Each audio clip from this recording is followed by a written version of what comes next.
Well, hello everybody. This is JDL Productions, and this is, as you read by the title, going to be a smoke alarm overview. Now, in the previous video I made, the one of the Black & Decker, I did tell you guys that kind of following that video, I was going to be uploading a lot more of these, especially kind of around this period of time, because I've gotten a lot of these recently that I still have not made videos of yet. I am still going to do that. I know I've been kind of lazy. I have not been uploading them as frequently as I kind of planned out that I would, but I've just been really kind of out of it when it comes to work and stuff like that. But I'm really trying to get back on top of things here, and especially when it comes to making these videos. So, anyways, the unit that I'm going to be overviewing in this video is this right here. This is a Honeywell model TC49D-1028. Now, you probably initially recognize the design of this unit from the more commonly known Honeywell CD200A, which is a battery unit, one of the most classic smoke alarms of the 70s, one of the most well-known and recognizable ones, especially in the smoke alarm community. Now, this, I do not have a CD200, but this right here is actually the AC-powered, the hardwired version of that model, which is significantly more rare. I think only, I believe, 4 people own these.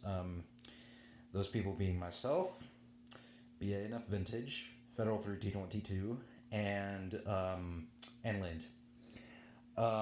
Now, usually the ones I've seen, besides the one that me and BANF Vintage bought, we bought both of these from the same listing. Most of them that we've seen have kind of a small lens here in one of the vents on the front.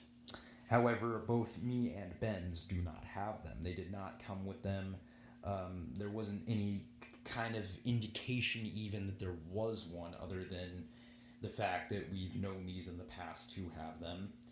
So, what that might tell me is, because both of our units are dated 1980, we are assuming, at least I'm assuming, that the later ones did not actually have lenses, and that only the somewhat earlier models did. Because I don't think it's just a coincidence that both of ours did not come with the lenses on the front. But anyways, of course, it's got that, classic design that you know from this era of Honeywell units that pretty much preceded this design right here, which came a few years before, which this is my TC49A. This is the predecessor to this right here. And then I have its battery equivalent, the TC89B, which is the predecessor to the CD200A. Now, there are a couple other notable versions of this. This one, like I said, this is a wired-in version. These are interconnect wires. These are not to actually power it up. The way you power it up is, if I can focus in here, you stick the terminals into these little holes here. So, yes, it uses the push-in terminal system like a lot of the older BRK units, particularly in the 80s. So that's kind of interesting. It kind of precedes those BRK units. Now, like I said, there are a couple other versions of this. There is a version of this without the interconnect. That, I believe, is the TC49D-1002. I'm probably getting that wrong, but I believe it's the 1002. There is also a CD100A, which is basically this, except it's line cord powered. And then there's a CD300A, which is the line cord powered with battery backup model. And it also has kind of a darker, like a gray test button. So, that's kind of interesting. And then, of course, there's also the CD400A, the Grail CD400A, that has the escape light on it, which is basically an escape light version of the CD200A. Now, I find it a little interesting how this unit right here is pretty much the only model that kind of proceeded the TC49A and the TC89B that still uses the TC prefix rather than the CD prefix, because every other unit with this design that came after this design uses the CD prefix. So I'm not exactly sure what the deal is there. Maybe this one came slightly before all the other ones, which makes sense to me. I'm pretty sure that they were still kind of making some of the later TC89Bs when these first came out, just judging by the matching box designs that I've seen on both of them. Now, this one did not come with its box. It just came how it is, even though it's pretty much in new condition. I think it's just like kind of new open box. Because almost everything about it, it's like in new conditions. There's not a single flaw on it. There's no indication that it had been installed or anything prior to me owning it, but it did not come with a box. Now, this, I believe, the box design that it would have came in, if it did have a box, is, and I will use my TC89 box design as an example, and I'm dropping like every box that I own, but I'm pretty sure it would have came in this design right here. And like I said, because the later TC89Bs all came in this box design, as well as some later TC49As, but I'm pretty sure that they were still making the TC89Bs after they discontinued the TC49As. And then that's when they were making some of the early TC49Ds. However, like I said, this one's a later model. This one is dated 1980, which I will show you when I open it up. So let me go ahead and focus it in a little better there. Let me make sure my manual focus is adjusted properly. There we go. So let's go ahead and open it up here, which the way you do that is you press down on that little tab there, opening up the cover. And yeah, it's got a lot of the same features that you may know from the CD200 series units. You've got your Kobishi Sail B27 right there. You've got your cheese grater style sensor with the little tab on the top there.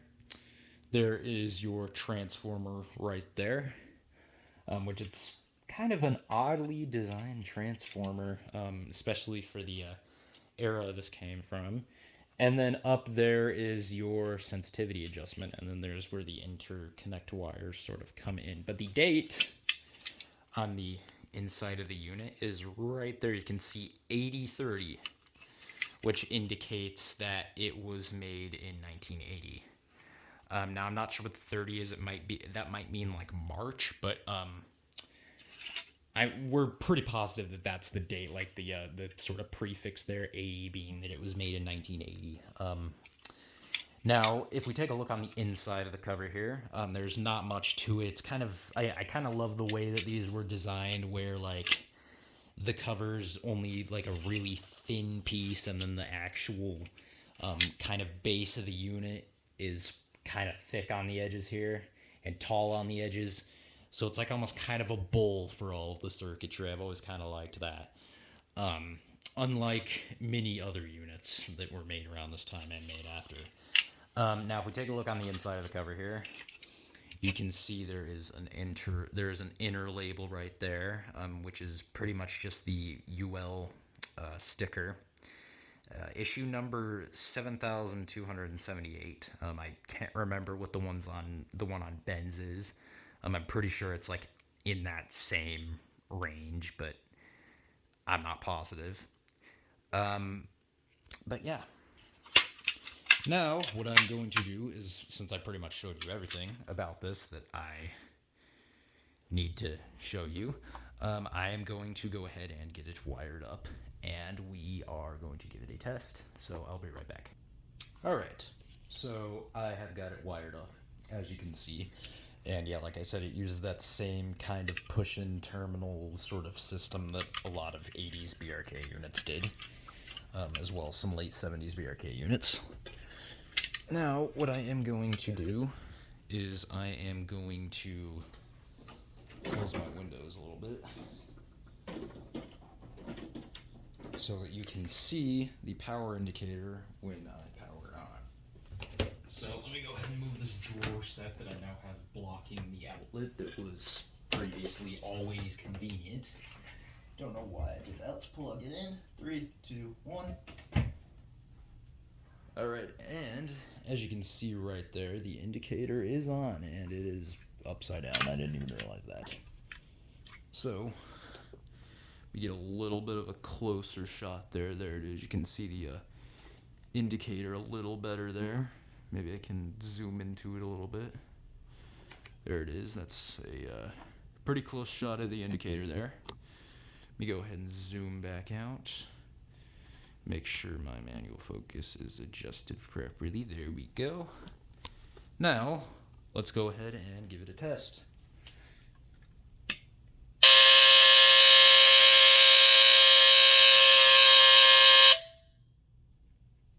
And as you heard, it sounds pretty much the same as Ben's did in his video. So, yeah, really cool, very classic sort of raspy sound that these Kobishi AC rectified units always have. I love the sound. Oh, that's loud, especially when there's like no fan noise in the background. I did turn my fan off, so that's, if the audio quality is much better in this video, that's why, because I kind of eliminated the loud fan in the background that's always on in my videos. But anyways, yeah, I don't really know what else there is to say about this. That is the Honeywell model TC49D-1028 smoke alarm. Hope y'all enjoyed this video.